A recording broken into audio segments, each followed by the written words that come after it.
मैं आपको 3 नंबर्स दूंगा, हाँ 20, 30 और 40। ओके अगर ये 20 साल कंटिन्यू करेगा ये काम, और शुरू में ज्यादा allocation small and mid cap में करेगा और थोड़ा कम लार्ज कैप में करेगा और थोड़ा कम इसमें करेगा, क्या कहते हैं जो पैसिव है, ओके ठीक है। Passive मतलब debt fund? डेट नहीं, पैसिव निफ्टी 50 वाला। अच्छा अच्छा अच्छा तो और धीरे धीरे 10 साल बाद अपना allocation small and mid cap से कम करेगा, ठीक है, क्योंकि वो रिस्की होते हैं तो थोड़ा कम करेगा, जैसे जैसे उम्र बढ़ेगी वैसे कम करेगा। इन 20 years this guy will have 3 crore rupees in his bank account, जिसने 10 साल से शुरू करी थी मुझे, मतलब जिसने तनख्वाह 20,000 से स्टार्ट की थी ओके और उसने 25% निवेश किया था, हाँ तो करीबन 3 करोड़ के आसपास उसके बैंक अकाउंट में, और 2.5 से 3 करोड़ डिपेंडिंग अपॉन इन्वेस्ट कितना किया होगा? उसने इन्वेस्ट क्या किया होगा, आप सोचो, मेरे हिसाब से 7,000 इंटू कुल मिला के 30-40 लाख रुपए इन्वेस्ट किया उसने। तो 40 लाख चल हाँ, over a period of 20 years invest हुए 2.5 करोड़ हो जाएगा, 2.5 करोड़ ओके ठीक है। तो पॉइंट नंबर 1 ये, हाँ यही अगर चलती रही गाड़ी, हाँ गाड़ी चलती रही 30 साल में ये नंबर 25 करोड़ हो जाएगा। अच्छा बाप रे बाप बाप रे बाप। अब अगला बाप बताता हूँ, अच्छा 40 साल में ये नंबर एनी गेसेस आपने अभी बोला कि मे बी 50-60 करोड़ 100 करोड़। बाप रे सही है, तो बिल्कुल ड्रीम लगता है। ड्रीम नहीं, यही होगा। ये कितना परसेंट आप रिटर्न अज्यूम कर रहे हो? मैं अज्यूम कर रहा हूं कि जो निफ्टी आपका पैसिव है हाँ वो 12% के आसपास देगा, करेक्ट मिड लार्ज कैप आपको 14-15% देंगे और स्मॉल कैप आपको 16-17-18% के रेंज में। ओके 100 करोड़ 100 करोड़ का बैलेंस होगा आपके मतलब पास। आप 60-65 में जब रिटायर कर रहे आप हो 100 CR के साथ हो। बाप रे बाप देखो, मैंने जो अपनी लाइफ प्लान की ना वो एक्जैक्टली ऐसे प्लान की। अच्छा मैं आज 40 का हूं, हाँ मेरे को 50 तक इन्वेस्टमेंट करना है। जैसे 50 पे क्लोज करूंगा, मेरे पास मेरे म्यूचुअल फंड्स एटलीस्ट 25 से 30 करोड़ रुपए का, हाँ, और जब चलो। तक मुझे इन्वेस्ट करते हुए हो चुके होंगे, मतलब जब मैंने फॉर्मली बहुत अच्छे से इन्वेस्ट करना चालू किया है, करीबन 16-17 साल का इन्वेस्ट किया होगा। उसके बाद अगर मैं कुछ भी नहीं करता, ठीक है, तो मैं उससे जीवन भर महीने का 20 लाख रुपए निकाल सकता हूँ। नहीं ये क्या बोला आपने? बोला कि आप 30-35 करोड़ कमा लोगे, बट फिर जीवन भर 20 लाख रुपए निकाल सकता हूँ उसमें से। साल का? हाँ, और मैं अगर 30 साल और जी गया हाँ तो ये 30-35 करोड़ रुपए जो था, हाँ। 20 लाख रुपए निकालने के बाद 150 करोड़ हो जाएगा। अरे सर ये तो कंफ्यूजिंग हो गया। मैं 30 करोड़ तक मैं 30 करोड़ तक समझा, आपने बोला 12-15% के रिटर्न में आपका 30-35 करोड़ बनेगा। आपको क्या लगता है मैं इतना रिलैक्स क्यों रहता हूँ? नहीं आपको ये सब डाउट आपने सुने होंगे, बट मेरी ऑडियंस पर्सपेक्टिव मैं वापस करता हूँ, मैं इजी करता हूँ। चलो बिल्कुल, हाँ। ठीक। जिस फंड की मैं बात कर रहा हूँ, जिसमें मेरा पैसा, मैंने आपको बताया कि 30-30 हजार डालता था, 2.5 साल कोई रिटर्न्स नहीं आया, अब वो 3 गुना हो गया। उस फंड की आज वैल्यू है करीबन 80 लाख रुपए। 80 लाख 80 लाख रुपए का वो वैल्यू है उस फंड का आज। जितना आपने इन्वेस्ट किया है। वो नहीं, मैंने उसमें इन्वेस्ट किया था करीबन 28-29 लाख रुपीस, एंड वो अभी 80 लाख वो 80 लाख का हो चुका है ओवर अ पीरियड ऑफ हाँ सॉरी हाँ कितने टाइम में? वो हो चुका है अराउंड अबाउट 8 इयर्स में। ठीक है। हाँ 8 इयर्स से एक आधा महीना कम, ओके तो लेस देन 100 मंथ्स में। हाँ हाँ अब मैं ये कहता हूँ अर्नब कि मैं उसमें एक भी रुपया और नहीं डालूंगा, अच्छा मैं बंद कर देता हूँ 30,000 के SIP, और मैं उसमें से 60,000 रुपीज पर मंथ विड्रॉ करता हूँ। ओके और मैं आज मैं 40 इयर्स का हूं, मैं 30 इयर्स और विड्रॉ करता हूं हाँ हर महीने 60,000 हर महीने। तो 360 इंटू 60,000 कितना होता है? 2 करोड़ 16 लाख होता है। ओके तो पहले तो मैंने 80 लाख के कॉर्पस में से 2 करोड़ 16 लाख रुपए विड्रॉ कर लिया।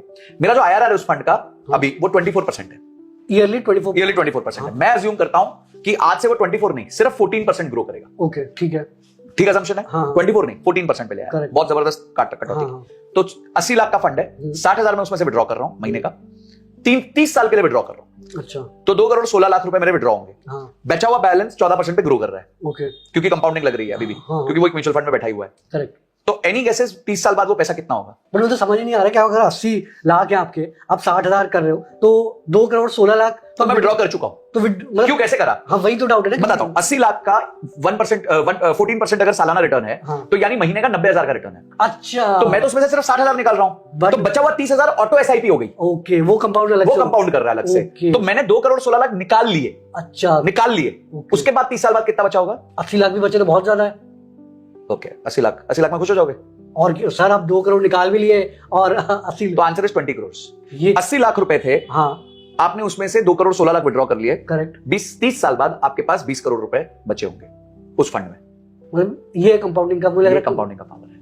मुझे लगता है कि इसीलिए किसी ने बोला था कि compounding is the 8th wonder of the world. ये अल्बर्ट आइंस्टाइन ने बोला था, अच्छा। बट मैं कहता हूं कि it is not the 8th wonder, it's the 8th, 9th, 10th wonder of the world, and it is wonderful. और ये देखो, जब ये नॉलेज आपको होती है और आप उस नॉलेज को कन्विक्शन में कन्वर्ट करके उसमें इन्वेस्टमेंट्स करते रहते हो, तो आप मेरी तरह रिलैक्स्ड रह सकते हो। क्योंकि वही तो बात है, क्योंकि आपने पैसिव फंड में इन्वेस्ट किया, आपने दिमाग में नहीं लगाया, आप कंटिन्यूअसली निकल, तो आई थिंक इसी को एक वो बोल रहे हैं कि SWP या yes, systematic withdrawal plan. Okay जैसे आपने सिस्टमेटिक इन्वेस्ट किया, हाँ। वैसे अब आप सिस्टमेटिक विड्रॉ करो कि महीने की आपकी बिना काम के तनख्वाह आ जाएगी। तो इसी को पैसिव इनकम बोलते हैं। ये पैसिव इनकम हो गई अब आपकी। 60,000 रुपए महीना निकाल आपके अकाउंट में 1 तारीख को शुद्ध 60,000 रुपए पड़ा होगा।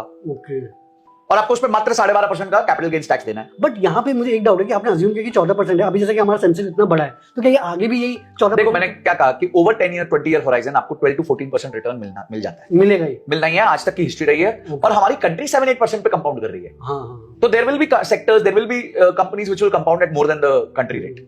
हाँ, क्योंकि लोग का कहना है कि क्या कंट्री इतना ग्रो करेगी, या दूसरा पॉइंट ऑफ व्यू है कि टैक्स क्या बहुत बढ़ जाएंगे। देखिए अभी बहुत ज्यादा स्पेकुलेट करने से फायदा तो है नहीं। हाँ, आपके पास और क्या विकल्प है? करेक्ट, और तो कोई विकल्प है नहीं आपके पास। एफडी में तो एफडी तो वैसे ही आप मरने वाले हो। ठीक है, तो ये जो है यही एक तरीका है। और आपने बड़ा सिंपल कर दिया कि पहले आप डालते रहो फिर आप निकालते रहो और आपके पैसे बच ही जाएंगे अंत में। इसी तरह वेल्थ क्रिएट होती है। अच्छा, ये वेल्थ क्रिएट करने का तरीका है। ओके, वेल्थ क्रिएट करने का ये तरीका नहीं है कि आप रिटर्न्स पे फोकस करो। वेल्थ क्रिएट करने का तरीका है टाइम पे फोकस करो, कितना समय आप मार्केट को देते हो। तो जितनी जल्दी, इवन आप कम अमाउंट से स्टार्ट कर रहे हो, जितनी जल्दी करोगे उतना बेटर। एक तो आप जितनी जल्दी करोगे उतना करोगे। उसका भी एक एग्जांपल देता हूं। समझो दो दोस्त हैं, दोनों 20 साल के हैं और दोनों को 60 पे रिटायर करना है। पहला दोस्त बोलता है कि मैं 10,000 रुपए महीना डालूंगा। दूसरा दोस्त बोलता है बॉस मैं तो अभी स्टार्ट किया, मैं पार्टी करूंगा। हाँ। तो पहला दोस्त 10,000 रुपए महीना डालता है 10 साल के लिए। ओके, 30 साल का हो जाता है। हाँ। ये भाई भी 30 साल का हो गया। अब ये देख रहा है यार मैं तो डाला ही नहीं पैसा, आज तक मैंने सेविंग ही नहीं करी। चलो अब मैं आज से एसआईपी करूंगा, तनख्वाह बढ़ चुकी है तो अब 30 से लेके 60 तक मैं 20,000 रुपए की एसआईपी करूंगा। अच्छा, मतलब मेरे दोस्त से डबल एसआईपी करूंगा। वो अभी भी 10,000 डाल रहा है। वो 10,000 डाल रहा था, अब वो 30 का हुआ, उसने बोला मैं आज से पार्टी करूंगा, मैं नहीं अब एसआईपी कर रहा, आज से मैं 1 रुपया नहीं डाल रहा है। अच्छा, तो 60 की उम्र में किसके पास कितने पैसे होने चाहिए? अब देखो इस आदमी ने 10 साल 10,000 डाला है, हाँ, इसने 30 साल 20,000 डाला है। हाँ, तो लॉजिकली तो इसी आदमी के पास ज्यादा पैसे होने चाहिए जिसने 20,000 जिसने 20,000 डाला 30 साल के लिए। बट आप बोल रहे तो मतलब अब जिस बंदे ने हाँ, 20,000 30 साल डाला है उसके पास 60 की एज में करीबन 6-6.5 करोड़ रुपए होंगे 12% के हिसाब से। ओके, और सेम जो दूसरा बंदा था जिसने पहले 10 साल डाल दिए थे फिर नहीं डाला 30 साल, 12% के हिसाब से उसके पास 9.5 करोड़ रुपए होंगे। मतलब आई थिंक इसलिए हो पा रहा है क्योंकि जो दूसरा वाला बंदा है उसने 30 साल इन्वेस्टेड रहा, बट ये पहला वाला बंदा आई थिंक 40 साल इन्वेस्टेड रहा। यस, तो अब आप देख रहे हो it is not about the amount, हाँ। It is not about the returns, it is only about the time. हाँ, कि कितना समय आप मार्केट में हो। मैं बता रहा हूं 20 साल बाद आपका फंड था, मैंने आपको बोला 2.5 से 3 करोड़ होगा, करेक्ट, और अगले 20 साल में वो 2.5 करोड़ 100 करोड़ हो रहा है। वही 8th वंडर है ना। वही 8 वंडर है। तो जब आपको पता है तो आप क्यों ये आई थिंक लोगों को वही है ना कि यार मुझे गेट रिच क्विक, हाँ 30 साल में रिटायर होना है, क्यों होना है? वही इंस्टाग्राम देखिए ये देखो क्या है कि इंस्टाग्राम के जो रील बना रहे हैं वो भी आपको पता है कैसे बना रहे हैं। हाँ, एक फादर ने आके बता ही दिया था कि मेरा बेटा भाड़े पे ले लेके कर रहा है सब कुछ। करेक्ट, हाँ, ये सब दिखावे की दुनिया है। फोमो से बचो। Saving yourself from FOMO is the biggest financial tool for your success. अगर आपने अपने आप को फोमो से बचा लिया तो यानी आप ऑलरेडी फाइनेंशियली जीत चुके हो। अर्नब मेरे दोस्त आज तक 7 लाख रुपए 8 लाख रुपए, मेरे पियर्स जो है मेरे साथ जो काम करते थे आज 7-8 लाख रुपए महीना 10 लाख रुपए महीना कमाते हैं। महीने का कमाते अरे हैं। बाप रे। पर इंडिया उन्होंने में? क्या किया? यस सर, मेरे जो बैचमेट्स हैं वो 8-8 10-10 लाख रुपए महीने का कमाते हैं, मैं भी कमाता था। अच्छा, पर उन्होंने क्या किया? उन्होंने उस पैसे से गाड़ियां ली, घर लिए, लाइबिलिटीज ली, लाइफस्टाइल लिया। मैंने क्या किया? मैंने अपने उस पैसे से अपना टाइम खरीदा। आज वो 8 लाख रुपए में भी बेचारे फाइनेंशियली फ्री नहीं हो पा रहे और मैं जीरो तनख्वाह, जीरो फिक्स्ड इनकम है मेरी आज के दिन, करेक्ट, और मैं फ्री हूं। तो आप अगले 10-15 साल आपके नीड्स को अगर थोड़ा कम रख दो, अपने आप को, अपने समय को खरीदने की कोशिश करो दोस्त। बिकॉज क्या है कि आप है ना पैसे का आईपीओ ला सकते हो, समय का आईपीओ नहीं ला सकते। मतलब पैसे का IPO? अगर आपकी कंपनी को पैसा चाहिए तो आप आईपीओ ला सकते हो। बिल्कुल। अगर आपको लाइफ में समय चाहिए खुद के लिए, आप 40 साल के हो गए, हाँ। तो आप आईपीओ लाके बोल सकते हो कि भाई मेरे को तू अपना समय दे दे, अपना समय दे दे। ना, तो पैसे का आईपीओ आ सकता है दोस्त, हाँ। समय का आईपीओ नहीं आ सकता। समय के आई थिंक ऐसी चीजें इसको खरीद नहीं सकते। That's it. तो जब आपकी सबसे बड़ी लाइफ की कमोड, आज अगर मैं रिलैक्स्ड हूं, पीसफुल हूं, मैं इजी चल सकता हूं, वो सिर्फ इसलिए है क्योंकि लोग वहां पे लग्जरी खरीद रहे थे और मैं अपना समय खरीद रहा था। लग्जरी, आज मैं लग्जरी खरीद सकता हूं और वो बेचारे अपना समय अभी भी नहीं खरीद पा रहे क्योंकि लग्जरी इतना बड़ा बोझ बन गया उनपे कि वो मेरी उम्र में आके, मेरी जितनी तनख्वाह पाके, एक इंडिया के टॉप 0.01% में आके भी वो फाइनेंशियली फ्री नहीं हो सकते। They have to run that rat race.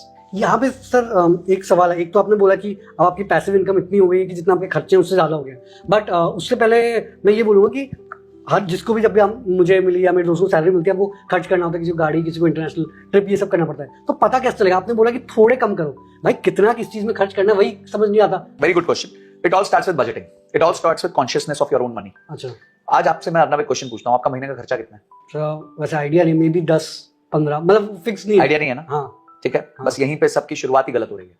Okay. मुझे बस ये पता है कि कमाता कितना हूं, बट हाँ, गलत, बहुत गलत एटीट्यूड है ये। मतलब आपको मैं डांट रहा नहीं हूं या कुछ नहीं, अगर आपको लग भी रहा है डांट रहा हूं तो शायद ले लो आप डांट। ये सीखना भी तो है ना।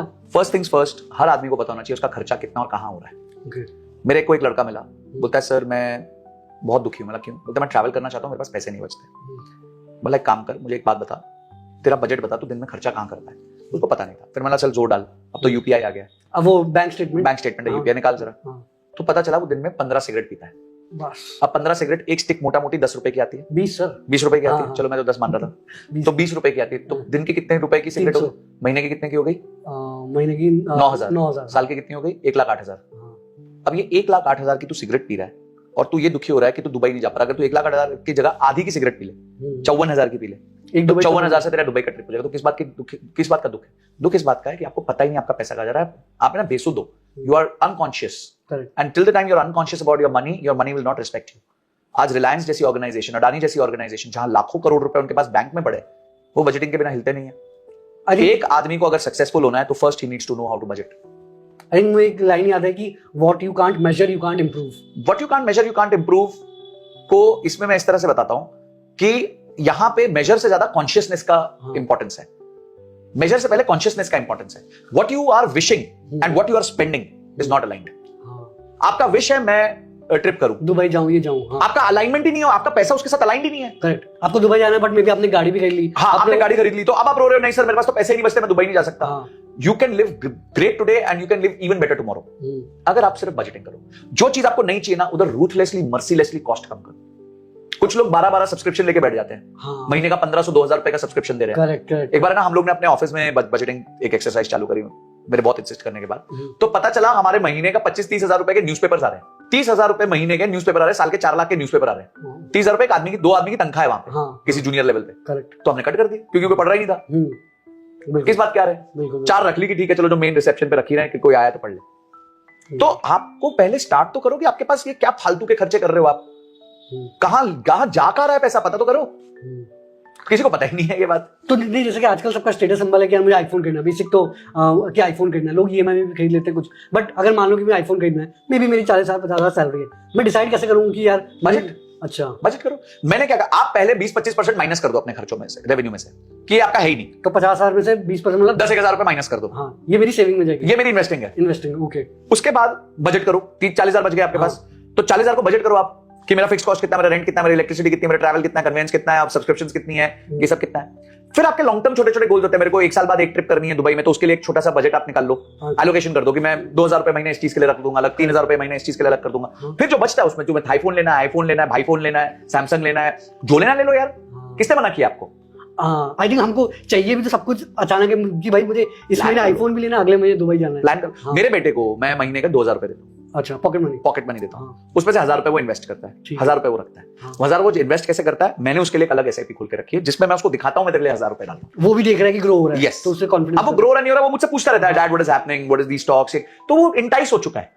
मैं उसके स्कूल को 40,000 की फीस दे सकता हूँ महीने की, तो 1,000 रुपए तो मैं इन्वेस्टमेंट में उसको सिखा ही सकता हूँ ना, क्योंकि जब लाइव पैसा जाता है तो आदमी का अपने आप थोड़ा सा इंटरेस्ट बनता है, क्यूरियोसिटी आती है। अब जो बचा हुआ 1,000 है वो कभी कभी उसको चाहिए होता है कि मैं कुछ एक समझो कोई गेम का सब्सक्रिप्शन ले लूं, ठीक है, वो गेमर है, एविड गेमर है, तो वो 3,000 की है, तो वो वेट करता है कि मैं dad I will stay for 3 months and I will then, फिर मैं उसको बोलता हूं ठीक है तो एक काम कर रहा है, अगर तेरे माइंड में ये बात आई है तो you save 1,500, I will give you 1,500 separately. तो उसको मैचिंग कंट्रीब्यूशन का मैं सिस्टम समझाता हूं कि मैं मैचिंग कंट्रीब्यूशन कर दूंगा मैं तेरे लिए। अगर तेरे मन में ये बात आ गई है कि तेरे को सेव करना है, तो मेरे लिए ये सबसे बड़ी विन है।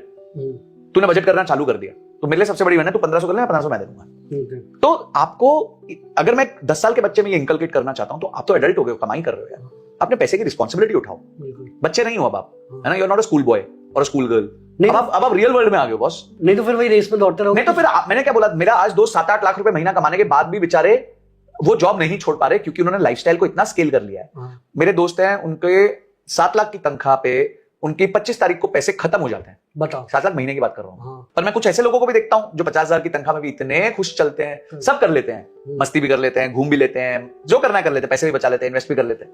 तो ये ना आपकी हैबिट्स के ऊपर डिपेंड करता है, ये पैसों के ऊपर नहीं डिपेंड करता, हैबिट्स के ऊपर डिपेंड करता है। वो जो आपने बोला बजटिंग आपके जीवन का आधार है। एक चीज आपने ये बोली कि आपकी पैसिव इनकम जो आपकी एक्टिव इनकम से ज्यादा है, तो इसका मतलब क्या कि आप फाइनेंशियली इंडिपेंडेंट हो गए हो। एंड अगर ये जैसे कोई 20-30 हजार शुरू कर रहा है, धीरे उसकी सैलरी बढ़ी है, वो कैसे फाइनेंशियली इंडिपेंडेंट हो सकता है? देखिए, फाइनेंशियल इंडिपेंडेंस का मतलब होगा कि now you do not have to generate active income to live your life. Active income मतलब जॉब करके, मेहनत करके जो आप पैसे कमाते हो, वो आपको करने की अब जरूरत नहीं है। आई थिंक ये वो है कि आप जिसमें अपना टाइम एक्सचेंज करो पैसों के लिए। तो मैंने जैसे बताया कि मैंने इतने साल अपना इस तरह मेहनत करी कि अपना टाइम खरीद लिया, वापस खरीद लिया, क्योंकि मैं पहले टाइम बेचता था और पैसे कमाता था।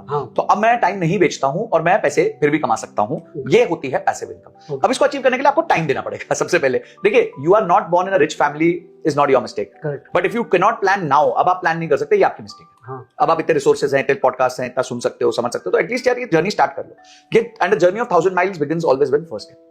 तो आपका फर्स्ट स्टेप है आप बजटिंग करो, बजटिंग के साथ अपना इन्वेस्टमेंट प्लान करो, जैसे मैंने आपको बताया प्रपोर्शन रखो जो इन्वेस्टमेंट में जाता रहेगा हमेशा, और उसको भूल जाओ और एक चीज पे फोकस करो। जहां जो चीज आप काम कर रहे हो उसमें अपनी तनख्वाह को 10x कैसे कर सकते हो, उसमें अपनी इनकम को 10x कैसे करते हो, इसी चीज पे फोकस करो। क्योंकि जितना ज्यादा आप कमाओगे उतना ज्यादा आप इन्वेस्ट करोगे, जितना ज्यादा आप इन्वेस्ट करोगे उतना ही ज्यादा आप पैसा कमाओगे और जल्दी कमा पाओगे, क्योंकि it is a function of how much you are investing. मैं अगर 30,000 रुपए महीना इन्वेस्ट करता था, 8 साल से कर रहा हूं, तो अब मैं कह सकता हूं कि मैं 60,000 उसमें से निकाल सकता हूं 8 साल बाद। तो अगर वो 30,000 की जगह 3,000 होता तो मैं 60,000 की जगह 6,000 निकाल पाता। तो ये एक बहुत इंपॉर्टेंट फैक्टर है। People are missing out. सब लोग है ना गलत सलाह दे रहे हैं आजकल के यूथ को। देखिए यूथ क्या चाहता है कि मेरे को बिना मेहनत करे कहीं ना कहीं से लॉटरी लग जाए, ये गरीब मानसिकता है। लॉटरी की दुकान कहां पे होती है? गरीबों के एरिया में। बिल्कुल। कभी आपने ओबरॉय होटल के अंदर देखा लॉटरी की दुकान? नहीं। या ताज के अंदर देखिए? क्योंकि अमीरों की मानसिकता लॉटरी की होती नहीं, उनको पता होता है कि हर चीज का एक फ्रेमवर्क होता है, एक तरीका होता है। लॉटरी की टिकट होती है जहां पे गरीब लोग बैठे होते हैं कि भाई चलो मैं 10 रुपए की टिकट लूंगा, मैं 10 करोड़ बना लूंगा। बिल्कुल। क्योंकि उनको चाहिए कि भाई यार कुछ ऐसा एक चीज हो जाए, तो सब भगवान भरोसे चल रहे हैं, और अगर वो नहीं होता तो फिर गाली पड़ती है सिस्टम को, गवर्नमेंट को, भगवान को कि यार मेरे साथ तो ऐसे ही हो गया। अरे तुमने क्या किया? What did you do? हमारे एक बॉस थे बहुत अच्छे थे, सर इसने ऐसे कर दिया, इसने ये किया, इसने मुझे डेटा नहीं दिया, इसने मुझे तुमने क्या किया? तो तुम्हारे पास आंसर ही नहीं है कुछ, क्योंकि तुमने एक्चुअली कुछ नहीं किया था। तुम उसके ऊपर ब्लेम कर रहे हो। तुमने क्या किया? तुमने पहला स्टेप लिया, उससे बात करी, नहीं जी उससे बात नहीं करी, या फिर करी तो वो जवाब, उसके बाद आपने क्या किया? मुझ तक आके हाईलाइट किया, एस्केलेट किया मैटर को, ईमेल लिखा। आपके हाथ में जो है वो आप करो। बिल्कुल। तो ये आपका सेकंड पॉइंट हो गया कि आपको अपनी इनकम बढ़ा। तीसरा, आपको एक हाई इनकम स्किल सीखनी पड़ेगी। चाहे आप एआई सीख लो, चाहे आप ट्रेडिंग सीख लो, चाहे आप क्या कहते हैं उसके बाद कोई जैसे एडिटिंग हो गई या कंटेंट क्रिएशन हो गया, या कोई ऐसी चीज हो गई जो आपको ज्यादा बड़ा डेल्टा दे सकती है, वो आपको सीखना पड़ेगा। तो ये आप बेसिकली बोल रहे हो साइड हसल टाइप। बिल्कुल। एंड डेल्टा मतलब इज इट लेवरेज या क्या? It is change from your existing position. Okay. आज अगर 20,000 की तनख्वाह है तो 2 लाख कैसे होगी? अच्छा समझ गया। मैंने क्या कहा, 13 साल का लड़का 85,000 रुपए महीना कमा रहा है, कैसे कमा रहा है? एआई की एजेंसी का। बिल्कुल। हाँ। क्यों? क्योंकि ज्यादातर लोगों को भी एआई के बारे में नहीं पता है, तो इस बात का वो फायदा उठा रहा है। पर अब उसके पास 85,000 आ रहे हैं। अब वो 85,000 से धीरे धीरे कुछ नई चीज सीखेगा, वो 85,000 को 2 लाख करेगा, 3 लाख करेगा, ऐसी जर्नी चालू होती है। कौन अमीर पैदा हुआ है? जो हुए हैं वो तो हुए हैं। अगर आप नहीं हुए तो अब आप कुछ कर थोड़ी सकते हो, या तो आप क्रिप करते रहो या कुछ एक्शन ले लो। तो might as well take an action कि आज नहीं तो एटलीस्ट 10 साल बाद, 15 साल बाद तो आप फ्री हो जाओगे फाइनेंशियल। तो फाइनेंशियल जो फ्री हुए क्योंकि आपकी जो पैसिव इनकम है वो एक्टिव एक्सपेंसेस से ज्यादा है। हाँ, तो अब ये पैसिव इनकम एक तरीका आपने बोला कि हमने म्यूचुअल फंड्स में इन्वेस्ट किया, बहुत इन्वेस्ट हो गया, वो हम ड्रॉ कर पा रहे हैं, ये क्या और भी कोई तरीका है पैसिव इन्कम कमाने के? 2 तरीके से पैसिव इनकम आती है, एक स्किल बेस्ड आती है, एक फाइनेंस बेस्ड आती है। अच्छा। तो जो भी मैंने एसडब्ल्यूपी कही वो फाइनेंस बेस्ड है, यानी आपने इन्वेस्टमेंट करी, आपको रिटर्न आया। ओके। इन्वेस्टमेंट बेस्ड में राइट फ्रॉम एफडी भी एक पैसिव इनकम है, सॉवरेन गोल्ड बॉन्ड भी एक पैसिव इनकम है, उसके बाद आप कोई ना कोई कंपनी के बॉन्ड्स में या एफडीज में इन्वेस्ट करते हो, वो भी एक पैसिव इनकम है। पीपीएफ के बाद कुछ समय बाद आपके लिए एक पैसिव इनकम है, एनपीएस बाद में पैसिव इनकम बन जाती है। ये सारी आपकी फाइनेंस बेस्ड पैसिव इनकम है। ठीक है। एक होती है स्किल बेस्ड पैसिव इनकम। आपने समझिए कोई किताब लिख दी, आपने समझे यूट्यूब पे चैनल बना दिया, आपने समझे कोर्स ओपन कर दिया। आज जैसे मेरे कुछ कोर्सेज कुछ प्लेटफॉर्म्स पे चलते हैं, पूरे महीने के बाद वहां से कुछ एक अमाउंट मेरे को आना ही आना है। तो क्या हम, अगर मैं आपसे ये पूछूं कि अगर हमको पैसिव इनकम कमाना है मान लो साल का 1 करोड़, तो पॉसिबल है? देखिए पॉसिबल तो बिल्कुल है, 1 करोड़ क्या 100 करोड़ भी है। अच्छा। पर आपको उसको टाइम देना पड़ेगा, जर्नी देनी पड़ेगी। अगर आप प्योरली 1 करोड़ को फाइनेंशियली कमाना चाहते हो, हाँ। यानी फाइनेंस में ऐसा कुछ करना चाहते हो कि पैसिव इनकम बन जाए, तो 1 करोड़ रुपए की पैसिव इनकम के लिए आपके इन्वेस्टेड कॉर्पस मिनिमम 7 से 8 करोड़ रुपए होना चाहिए। ओके। हाँ, वो तो है नहीं। बिल्कुल। तो अब 1 करोड़ आपकी बन सकती है स्किल बेस्ड पैसिव इनकम। अच्छा। तो फिर आप एक स्किलप्रेन्योर बन सकते हो कि कोई एक ऐसी स्किल निकाल लो जिससे आप एक एंटरप्रेन्योर बन सको, तो इसको स्किलप्रेन्योर कहते हैं। अब हमारी एक कंपनी है जो लोगों को स्किलिंग पे ट्रेन करती है, मतलब एक्सेल, पावर बीआई, डैशबोर्ड। तो उसमें हम देखते हैं कुछ बच्चे आते हैं, बहुत अच्छे से सीख जाते हैं, और फिर वो अपना क्या कहते हैं वेबसाइट्स बनाते हैं, यूट्यूब चैनल बनाते हैं, अपने डैशबोर्ड्स को दिखाते हैं, और इंटरनेशनली काम उठाते हैं $800 पर आवर। वो काम उठाते हैं $800 पर असाइनमेंट, $2,000 पर असाइनमेंट, जिसमें सारा काम उनको नहीं करना पड़ता, वो किसी को आउटसोर्स कर देते हैं, आर्बिट्राज बीच में कुछ पैसा बना लेते हैं। तो जो व्यक्ति 20,000 की तनख्वाह कमा रहा था, आज वो 1.5 लाख रुपए, 2 लाख रुपए इस तरीके से कमा रहा है। 20,000 की तनख्वाह कमाने के लिए उसको दिन के 12 घंटे ऑफिस में काम करना पड़ रहा था, 1.5 लाख कमाने के लिए उसको महीने का 20 घंटा काम करना पड़ रहा है। तो ये सारी चीजें आपकी पैसिव इनकम इस तरीके से बननी चालू होगी। ओके। और आपकी फाइनेंस बेस्ड पैसिव इनकम तभी बनेगी जब आपके पास इन्वेस्टेड कॉर्पस होगा, और वो कब होगा? जब आपके पास एक्टिव इनकम होगी, और उस एक्टिव इनकम को इन्वेस्ट करोगे। तो ये आपका पूरा लाइफ का साइकिल है, ये पूरा आपका इकोसिस्टम है, तो इससे आप बच नहीं सकते। इंटरेस्टिंग। तो इसमें आपने ऐसे बोला कि 2-3 आइडिया, मान लो अगर फाइनेंस बेस्ड नहीं कर पा रहे हो 1 करोड़, उसमें तो टाइम लगेगा, बट अगर स्किल बेस्ड की जर्नी शुरू करना चाहते हो, तो जैसे फॉर एग्जांपल आपने बोला यूट्यूब चैनल, आई थिंक आप वीडियो बनाओगे बाद में भी व्यूज आए तो आपको पैसे मिलते बिल्कुल, रहते बिल्कुल सही हैं। है। आई थिंक वैसी कोर्स भी होते हैं। यूट्यूब हो गया, कोर्स हो गया, उसके बाद आपका एडिटिंग आजकल हो गई, हाँ। तो एडिटिंग में भी आप अपनी टीम्स बना सकते हो बाद में, तो वो भी धीरे धीरे आपका एक सिस्टम बन जाता है। मैंने जैसे ये बताया एक्सेल, पावर बीआई, डैशबोर्ड, कोई भी आपके पास एक ऐसी स्किल है जिसपे आप जो है, मैं देखता हूँ कुछ लोग तो इंग्लिश सिखा सिखा के पैसिव इनकम बहुत अच्छी बना रहे हैं। इंडिया में बहुत डिमांड है, क्योंकि 88% लोगों के आसपास लोगों को अभी भी इंग्लिश नहीं आती है, तो एक बहुत बड़ा मार्केट है जिसको केटर किया जा सकता है। कुछ लोग क्या कहते हैं, फ्लिपिंग करते हैं, जैसे कहते हैं कुछ, किसी ने स्नीकर्स की फ्लिपिंग कर रहा है, डोमेन की फ्लिपिंग होती है। मेरे को किसी ने बताया कि कोई रेडीमेड अगर आप किसी को वो बना के दे दो जिसमें एडसेंस का अकाउंट लग गया है, तो वो ऐसे वेबसाइट 7-8 हज़ार में बिकती हैं, तो अगर आप महीने में 4 वेबसाइट ऐसी बना के बेच दो तो आपको 32,000 रुपए बन जाए। तो ये कुछ सीख लो बाबा, कुछ तो सीखो। ये आप 24 साल तक ये सब सीखते रहे कि पहले मुगल आए, ब्रिटिश आए, फिर उसके बाद ये आए, फिर आजादी कब मिली, फिर ये सब वो सीख लिया आपने। अब असली चीज सीखो। मेरे बेटे ने एक बहुत अच्छी बात बोली मुझे बोलता है, dad you pay to my school and my school doesn't teach me how to make money, and I don't pay to YouTube but I know and I learn from there how to make money. यानी कि आज आपको पैसा बनाने के लिए पैसा डालने की जरूरत नहीं है। प्रॉब्लम क्या है, लोग है ना स्कूल में लाखों रुपए खर्च करने को तैयार है, इंजीनियरिंग में लाखों रुपए खर्च करने को तैयार है, पर अपने आप को अपस्किल करने के लिए कोई बंदा अगर 1,000 रुपए का कोर्स दे उसको गाली देते साला ये कोर्स बेच रहा है। हाँ। तुम ये देखो ना, तुम्हारे को क्यों देखना है वो क्या कर रहा है, तुम क्या कर सकते हो वो देखो। आप कॉलेज में 20-20 लाख रुपए तो हम देते हैं, ऐसे दे दिया आपने। हाँ। क्या सीखा, क्या निकाल के लाए वहां से? और कोई व्यक्ति आपसे 2,000, 5,000, 10,000 रुपए ले रहा है। हाँ। और आपको बोल रहा है मैं एक ऐसी स्किल सिखाऊंगा जो इंप्लीमेंटेबल, राइट, इमीडिएटली आप पैसा बनाना चालू कर सकते हो, उस पर लोग कंटेस्ट करेंगे। हाँ। तो ये मानसिकता का इशू है। ये इशू सिर्फ ये है कि आपको सिखाया गया है कि आपको 24 की उम्र के बाद पढ़ाई नहीं करनी है। आपको ऐसे एक ड्रीम दिखाया कि वहां उसके बाद जो आपने बोला लाइफ सेट है वो होती नहीं है, आपको बैलेंस करके। आप देखो, वो बंदा हमारे यहाँ एक अकाउंटेंट था। हाँ। वो जॉब ज्वाइन किया 25,000 की तनख्वाह पे, धीरे धीरे 8 साल में उसकी तनख्वाह 85,000 पर मंथ हो गई। अब मार्केट खराब हो गई, हमें फायर करना था। फायर करते हो तो क्या होता है कि डिसेंडिंग ऑर्डर में सैलरीज आ जाती हैं कि सबसे ज्यादा किसकी है, फिर सबसे कम किसकी है। तो ठीक है, बाकी सीनियर लोग हैं उनकी कम नहीं हो सकती है, थोड़ी कम हो सकती है। 85,000 का अकाउंटेंट है, उसकी स्किल अभी भी वही है अकाउंटेंट वाली, पर उसकी सैलरी बढ़ गई विद टाइम, तो उसकी जॉब चली गई। बिल्कुल। अब वो 25,000 का नया अकाउंटेंट आ गया। तो गलती किसकी? अगेन कंपनी की नहीं है, आपकी है। आपने ये कैसे अज्यूम कर लिया कि आप बिना अपस्किल हुए आपकी तनख्वाह हमेशा बढ़ती रहेगी। बिल्कुल। तो ये सारी चीजें अगर एक व्यक्ति ध्यान रखेगा तो कभी परेशानी में नहीं रहेगा। मेहनत खुद पे करनी है, एफर्ट खुद का लगेगा। आप पहले आपको सैक्रिफाइस, कॉम्प्रोमाइज करने पड़ेंगे, थोड़े बजट में चलना पड़ेगा, तब जाके आप एक अच्छी सक्सेसफुल लाइफ जियोगे। मैंने भी ये किया है और जिन्होंने भी अचीव किया उन्होंने भी ये किया है। अगर आप अमेजॉन की भी स्टोरी देखो तो पहले वो खुद डिलीवरी करता था। हाँ। ठीक है, पर धीरे धीरे समा बनता है, कारवा बनता है और सिस्टम्स क्रिएट होते हैं। अगर वो ये सोचता 1993 या 94 में कि यार मेरे पास तो आज ही लाखों एम्प्लॉय होने चाहिए, तो वो चीजें क्रिएट नहीं होती। बिल गेट्स ने करीबन 20 साल तक 18-19 घंटे काम किया, नॉन स्टॉप काम किया। तो आप है ना लोगों की जीत देख रहे हो, पर उनके पैरों के छाले नहीं देख रहे कि कितने उनके पैरों में छाले हैं, कितनी मेहनत करते हैं वो। हमारी जो बैडमिंटन प्लेयर है पीवी सिंधु, उनका एक इंटरव्यू सुन रहा था, तो वो कह रही थी कि मेरे पैरों में ब्लिस्टर्स होते हैं, कितनी प्रैक्टिस करते हैं हम लोग, इतनी प्रैक्टिस करते हैं कि पैरों में ब्लिस्टर्स होते हैं, और उन ब्लिस्टर्स के साथ मैं खेल रही होती हूँ, उन ब्लिस्टर्स में से खून निकल रहा होता है। तो ये बन लगता है पीवी सिंधु बनने के लिए इतने। तो मैं काफी टाइम मुझे लोग कहते हैं सर अगर आप इतना जानते हो तो खुद क्यों नहीं करते, तो मैं हाथ जोड़ के एक ही बात बोलता हूँ कि I am glad that they are there. मैं बहुत खुश हूं कि ऐसे लोग हैं इस दुनिया में। हाँ। पर मैं उनमें से एक नहीं हूं, मैं बनना भी नहीं चाहता। हाँ, पर अगर मैं कुछ लोगों को मोटिवेट कर सकूं तो I will be very happy. But क्योंकि हम यहाँ पे फाइनेंशियल इंडिपेंडेंस की बात कर रहे हैं एंड आपने बोला कि आप भी फाइनेंशियल इंडिपेंडेंट हो गए हो, तो आपकी अभी पोर्टफोलियो साइज कितना हो गया होगा? देखिए मेरा mutual fund portfolio, purely mutual fund portfolio around 6 odd crore है। ओके, एंड इसमें कितने म्यूचुअल फंड्स हैं? करीबन 10 के आसपास हैं। एंड कौन कौन से बता सकते हैं? देखिए इसमें क्वांट का स्मॉल कैप है, मिड कैप है। हाँ। उसके बाद अब आदित्य बिरला का बैंकिंग का फंड है एक, उसके अलावा वैल्यू डिस्कवरी फंड है आईसीआईसीआई का। तो ऐसे हैं कुछ, मतलब हाईएस्ट रिटर्न, बट वो फर्क हाईएस्ट रिटर्न्स जो मुझे मिले हैं लॉन्गेस्ट टाइम तक वो है DSP BlackRock small cap, जिससे मुझे highest returns for a longest period दी।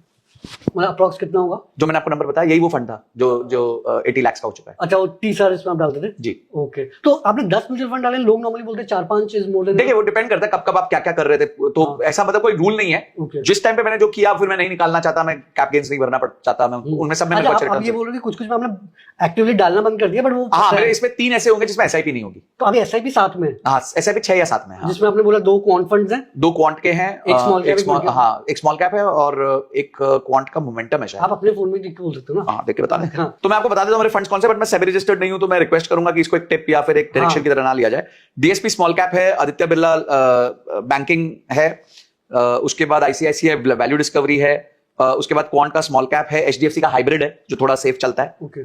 उसके बाद क्वांट का मोमेंटम है, जैसे मैंने बताया क्वांट के 2 थे, और उसके अलावा क्वांट का मोमेंटम है, उसके अलावा आईसीआईसीआई मल्टी कैप है और कैनरा स्मॉल कैप है। ओके, एंड इसमें ऐसा आपने बोला डीएसपी वाला सबसे डीएसपी वाला सबसे ज्यादा, जिसकी वैल्यू आज के दिन 79,76,630, जो आपने बोला एग्जैक्ट वही 80 लाख 80 लाख के आसपास, 79,76,000 का वैल्यू। एंड एक और आपने बोला कि क्योंकि आपकी पैसिव इनकम ज्यादा, आपके एक्टिव एक्सपेंसेस है, तो आपका पैसिव इनकम एक्चुअल में है कितने भी? देखिए मैं मंथली अराउंड 15 to 20 लाख की पैसिव इनकम निकाल लेता हूं मंथली। मैं सोच रहा ईयरली बोलोगे आप। नहीं मंथली नहीं। एंड क्या क्या सोर्सेज होंगे? मैं बेसिकली मैं कंसल्टेंट हूँ बहुत सारी एसएमई कंपनीज को, ओके, तो उसमें मेरे को बहुत मेहनत नहीं करनी पड़ती, मेरी सिस्टम्स चलते हैं पीछे। आई थिंक महीने का 2-3 महीने का उसमें समझिए मेरा 20-30 घंटा जाता है, हाँ, and that gives me good 5 to 7 lakh rupees a month. Okay, तो ये then I do options trading, heavy options trading, that gives me around 4 to 5 lakh rupees a month. Profitable, okay मतलब साल के अंत में प्रॉफिट ही निकलता है। ओके। और तीसरा जो है मैं कोचिंग भी करता हूँ कुछ पैसिव इनकम को लेके, कोचिंग वाला भी एक क्लासेस चलाता कोर्सेज, हाँ, ओके, बट बहुत it is for very select few. हाँ, मैं उन लोग को नहीं टारगेट करता जिनके पास कैपिटल नहीं है, जिनके पास कैपिटल है